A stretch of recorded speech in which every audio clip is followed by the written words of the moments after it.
My question is to the Minister of Aboriginal Affairs. Minister, you'll know that there are people in Attawapiskat today at 17 below zero living in tents and backyard sheds, something that Ontarians and Canadians should never stand for.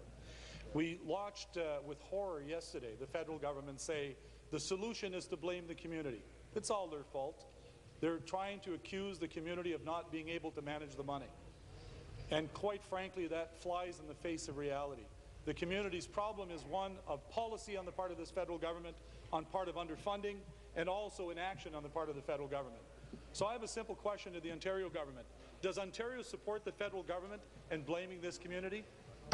Minister of Aboriginal Affairs. Thank you, Mr. Speaker. I think that blame in this situation produces no good result. What I have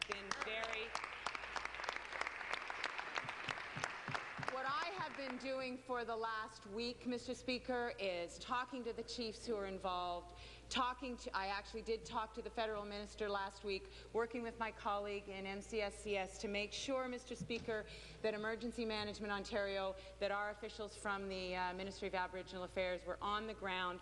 We were there as of Monday morning, and we have been working as part of a team. And, Mr. Speaker, we're now aware that there are some remedies that we can work on in terms of helping people to move into some of the structures that are in better shape. But, Mr. Speaker, the long-term solution is not going to be found unless First Nations, federal government and provincial government work together, and the federal government has a responsibility. Supplementary, member.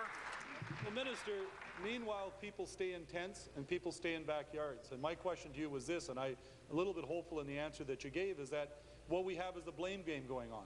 And at the end of the day, people are still in tents, people are still in backyards. My question to you is a really simple one. Is the province prepared to do the heavy lifting that needs to be done in order to stand shoulder to shoulder with the community to take on the federal government so that we can actually get them to do what needs to be done and we take our responsibilities as well? Minister. Thank you, Mr. Speaker. We are right now standing shoulder to shoulder with the First Nations. We are there. There are provincial officials on the ground. They are working with the community to do everything that we can do to respond to the crisis. It is the easiest thing in the world, Mr. Speaker, for this whole situation to devolve into a fight.